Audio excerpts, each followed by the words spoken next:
Alright, so I have a little setup here to test just some of the basic functions of this ECU.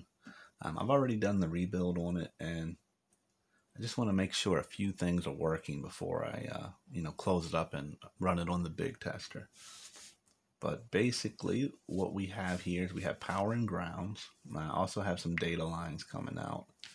I have this lamp here, which is going to represent the charging circuit. So if that lamp is on, that means the alternator is charging. If that lamp is off, the alternator is not charging. This relay here is a transmission relay. It powers the, like the solenoid packs and whatnot.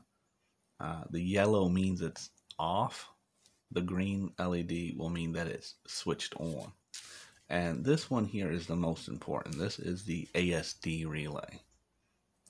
And same thing here. The yellow means it's off. The green means it's on. Now, the reason this one is the most important is because it powers both the alternator and the transmission relay. It also powers a bunch of other stuff, but for this testing, we're just going to watch these two. So if this alternator, if this ASD relay does not switch on, then none of this stuff will work. When it does switch on, it should work, unless there's a problem with them individually. This little switch here is my crank signal. So if I switch this on, it will give the engine control module a crank signal to make it think that, the engine's turning. And the reason I have to do that on this particular model is because this ASD relay will not turn on unless it senses a crank signal. So right now I have the ignition switch off. The ECU thinks the ignition switch is off. And let me check my live data here. I have my scanner hooked up. I just want to use my scanner to watch the voltage sense. And for some reason it's not showing. Okay, well, it's not really important, but I was going to watch the voltage sense because the target voltage is like 13.6 volts. And my power supply, I have it set at 15 volts, but the actual sense that the computer sees, like the voltage sense that the computer sees, is a little bit lower. It's like a volt lower. So I'm just going to go by this.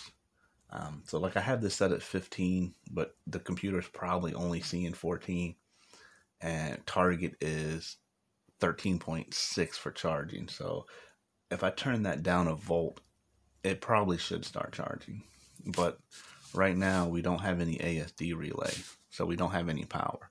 We would only get a control signal to the alternator, but we have no power going to the alternator. So the first thing I want to do is I want to turn on the ignition switch. This is to the run position. Okay, and we see that the ASD relay come on and it cut off. And same with the transmission because it lost its power. So it probably has the control signal. It just doesn't have the power control signal. Like it has the grounding control signal, it just doesn't have the power. And alternator is the same thing. Like if you see the oscilloscope there, you can see it has a control signal hitting the driver, but there's no power for the generator field control. So I'm going to switch on the crank now, and when I do that, ASD relay should come on, transmission relay should come on, and it may or may not start charging depending on what the voltage sense is.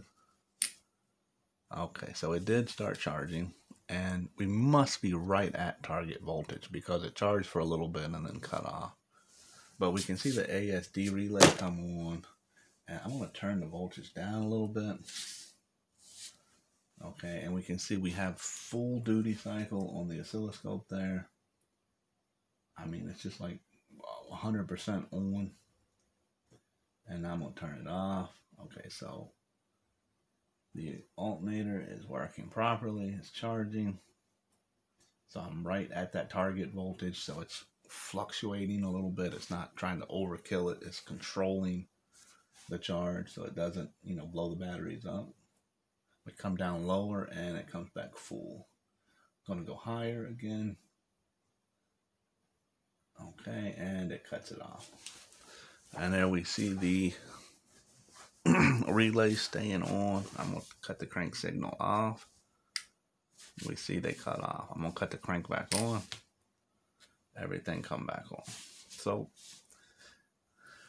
for everything here, this ECU is actually working perfect. So I'm going to go ahead. I'm going to unhook this from the bench. I'm going to take it out and run it on the big tester. I do not suspect it will have any additional issues, because the issues that it come in for was no ASD. Well, they didn't say no ASD relay. They said no charging. But almost always, if there's no charging, then there's a problem in the ECU that has to be corrected with some of the power management. And then also, this ASD relay will have problems. And if you continue to have issues after the rebuild, then you're going to have to investigate why the ASD relay is not coming on. Because the ASD relay, the power supply from it is a direct link to the charging. So if you don't have a charging, that's 100% you don't have ASD relay in this computer. Now, if it hasn't been rebuilt yet, it's possibly because the link in here could have burned out, but this one's not. This one's good. So your ASD, the most common failures with that is going to be your crank sensor, because like you see, the crank sensor is failing and it cuts off. Maybe the crank sensor is off and on. Maybe the crank sensor just has bad wiring. The grounding. I think I hear that the terminals crack inside the harness quite often. The wires can get pinched for it. So even if you replace the crank sensor and you still having issues, you really want to check the wiring. Maybe use your scan tool to watch the live data to see your crank signal and watch your crank signal.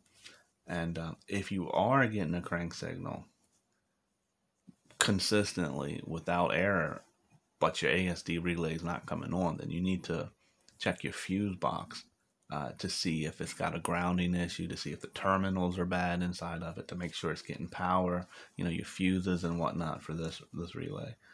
Because other than that, there's not much else that controls it. Crank sensor and the power inside the fuse box with the terminals and all that. So that's pretty much it for this one. Like I said, I'm gonna unhook all this and then I'm gonna take it out to the big tester, but I'm pretty sure she's good to go. Really common problem that I fix inside of these.